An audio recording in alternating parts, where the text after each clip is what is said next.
नमस्कार, मैं हूं राजेश बादल। हमारे विशेष कार्यक्रम चुनाव की हमराही में आपका स्वागत है। सारे देश में इन दिनों चुनावी गर्मी के साथ साथ मौसम का पारा भी तेज हो रहा है, लेकिन उगते सूरज के प्रदेश अरुणाचल में तीखी सर्दी है और हफ्ते भर से जोरदार बरसात हो रही है।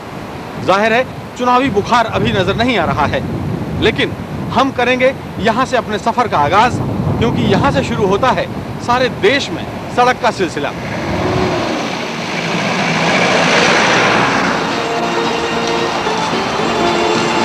या इसे आप यूं भी कह सकते हैं कि सारे देश में करीब 25 लाख किलोमीटर दौड़ने के बाद सड़क अरुणाचल के इस इलाके में आकर दम तोड़ देती है और पहाड़ी चोटियों में उमड़ते घुमड़ते बादलों के पीछे दूर कहीं चीन की सीमा शुरू हो जाती है।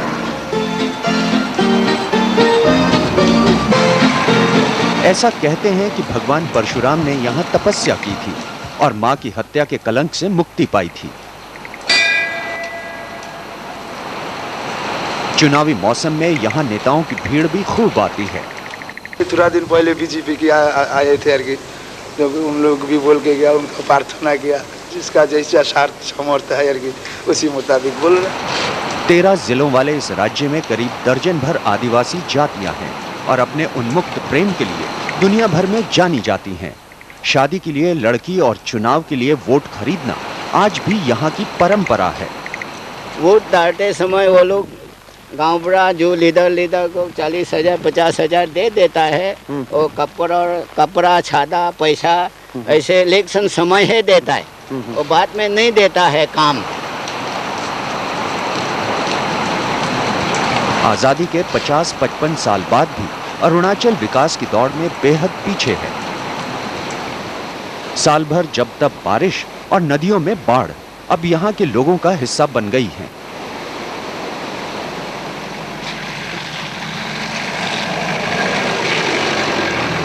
बाढ़ आने पर लकड़ी के खंभों पर टिके इन मकानों में कई दिन कैद रहना मजबूरी नहीं तो और क्या है। चुनाव सर पर है, लेकिन यहाँ के लोगों का कहना है कि मई में चुनाव का क्या मतलब है, क्योंकि इस मौसम में सारा इलाका बाढ़ और पानी से लड़ता है। मिथुन अरुणाचल का पसंदीदा मवेशी है। शादी ब्याह से लेकर तीज त्योहार तक इसका मांस चाव से खाया जाता है।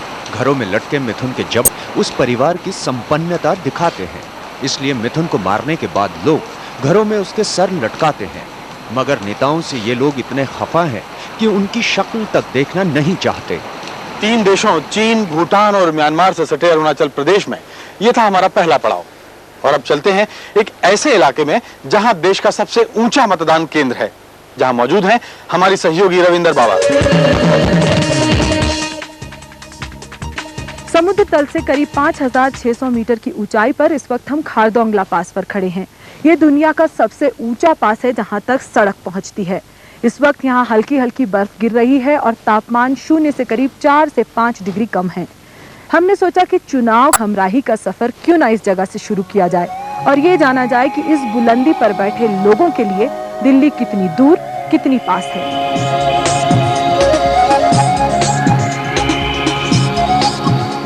खारदोंग पास से हमें जाना तो था लेह के सबसे ऊंचे गांव, लेकिन बर्फ से ढके पहाड़ हमारा रास्ता रोके रहे।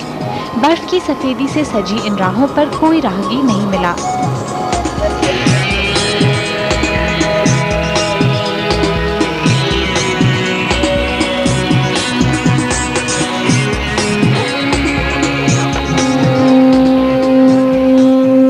लेकिन लामाओं के देश पहुंचते ही हवा में गूंजते संगीत ने ध्यान खींच लिया। ये आवाज थी बौद्ध लामाओं की हर सुबह होने वाली सूर्य पूजा की।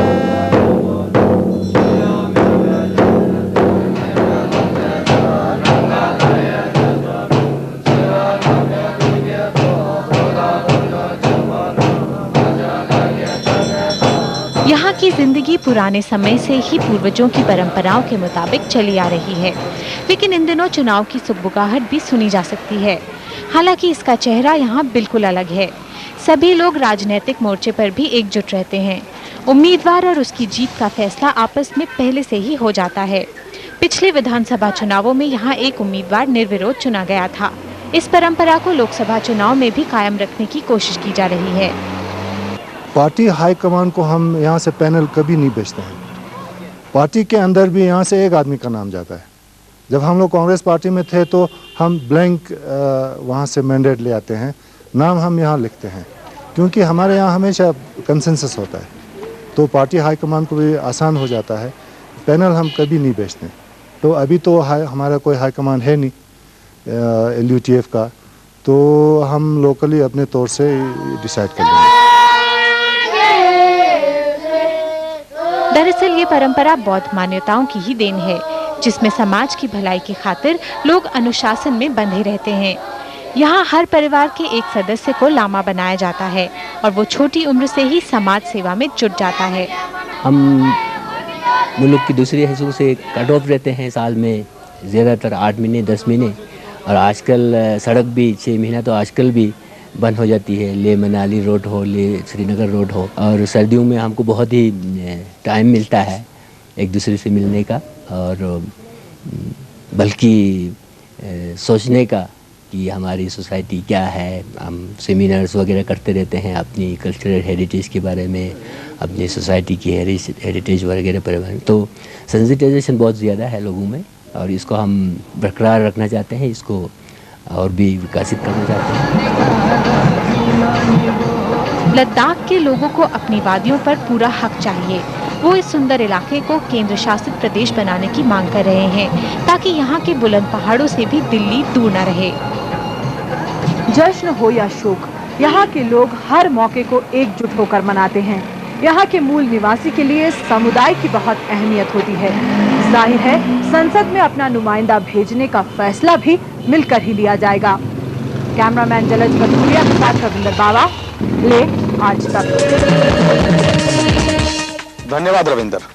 अब आप करिए अपने अगले पड़ाव की तैयारी और मैं भी निकलूंगा अपने अगले ठिकाने की ओर, और आप इंतजार करिए हमारे अगले शहर का।